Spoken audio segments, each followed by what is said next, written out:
जी, अस्सलाम वालेकुम। कैसे आप सब लोग? उम्मीद करती हूँ आप सब ठीक होंगे। जी, हमसे काफ़ी ज़्यादा रिक्वेस्ट की जा रही थी कि इटली के वर्क परमिट पे भी वीडियो बनाएं कि वर्क परमिट में आपको कौन कौन से डॉक्यूमेंट रिक्वायर हैं।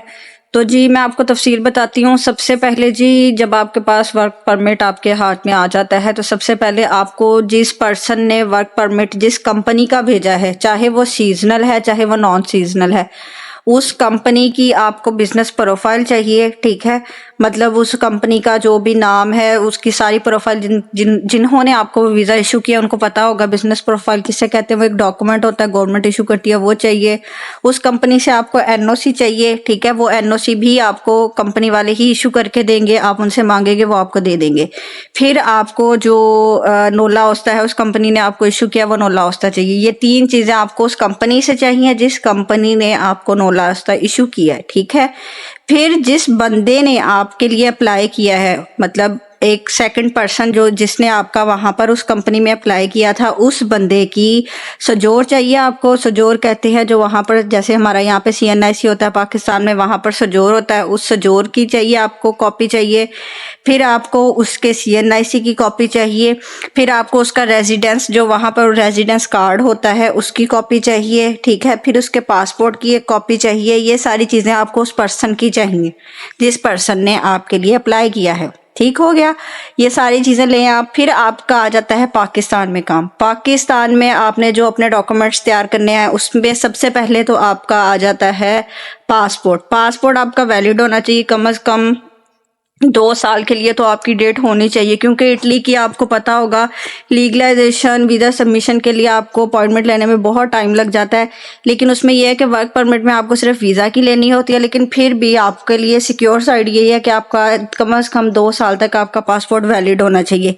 ठीक है, अगर आप फीमेल हैं तो आपके दुपट्टा नहीं लिया होना चाहिए, आपके पासपोर्ट पे आपके कान नज़र आने चाहिए। अगर आप मेल हैं तो ऑब्वियसली आपका पहले से ही ऐसी ही पिक्चर होगी। फिर आपको 4 पिक्चर्स चाहिए, उन चारों पिक्चर्स का बैकग्राउंड वाइट होना चाहिए। ठीक है, वाइट बैकग्राउंड के साथ आपने 4 पिक्चर लेनी है।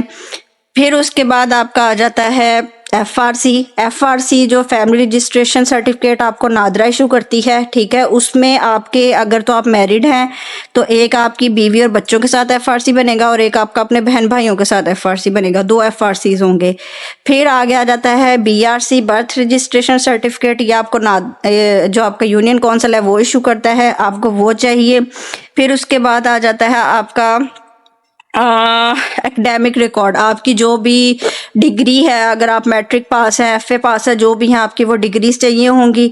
फिर उसके बाद आपका जो आ जाता है शंगन वीज़ा फॉर्म, जो आपका मतलब ये गवर्नमेंट आपकी इटली जो है इटालियन वेबसाइट के ऊपर भी मेंशन है, मैं डिस्क्रिप्शन में भी इसका लिंक दे दूंगी।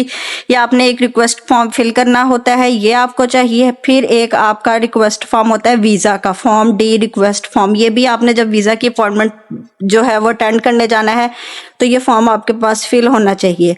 और एक होता है डिलेगा फॉर्म, डिलेगा फॉर्म उसको कहते हैं, वो भी आपके पास फिल होना चाहिए। ये 2-3 फॉर्म है जो आपने खुद फिल करने हैं जब आपने वीज़ा की अपॉइंटमेंट अटेंड करने जाना है। इसके लिंक मैं आपको डिस्क्रिप्शन में दे दूं कि आप वहां से इनको डाउनलोड कर सकते हैं। इसके अलावा जब आपकी अपॉइंटमेंट बुक होगी तो जब आपको एम्बेसी वाले मेल करते हैं, उस मेल की जो है वो उसमें भी ये फॉर्म वो आपको ऐड करके भेजते हैं, आप वहां से भी डाउनलोड करके इसको फिल करवा सकते हैं। बाकी आप ये सारे डॉक्यूमेंट्स अपने किसी भी जो इदारा है जैसे जेरीज है वो भी आपको चेक करके देते हैं कि आपके फॉर्म ठीक हैं, कहीं पे स्पेलिंग मिस्टेक तो नहीं है। ये सब चीज़ें आप जेरीज से भी करवा सकते हैं, हमसे भी करवा सकते हैं। आपको कोई और ट्रस्टवर्दी इदारा नज़र आता है आप उससे भी करवा सकते हैं, लेकिन वो एम्बेसी से रिलेटेड ही हो, कोई आम बंदा ना हो जो मतलब, लेकिन वो रजिस्टर्ड हो, आम, जो आपको इस बात की ऑथेंटिसिटी दे कि वो आपके सारे फॉर्म ठीक हैं। और आपको ट्रांसलेशन की ऐसे जिसमें ज़रूरत नहीं है, लेकिन आपके डॉक्यूमेंट जो हैं वो सारे फॉरेन ऑफिस से टेस्टेड होने चाहिए। सब डॉक्यूमेंट्स आपके फॉरेन ऑफिस से टेस्टेड हों, dates, name, spelling, each and everything same हो। तो ये आपके वर्क परमिट की डिटेल है, ये सारे डॉक्यूमेंट्स आपको चाहिए होंगे। अब नेक्स्ट वीडियो हम बनाएंगे स्टूडेंट्स पे, स्टूडेंट वीज़ा के लिए आपको कौन कौन सी चीज़ें चाहिए और कौन कौन सी यूनिवर्सिटीज़ के आजकल जो है वो एडमिशन ओपन है, क्योंकि एडमिशन ओपन है सितंबर के भी, अगस्त के भी। तो इंशाल्लाह अब नेक्स्ट वीडियोस पे बनाएंगे। Thank you so much.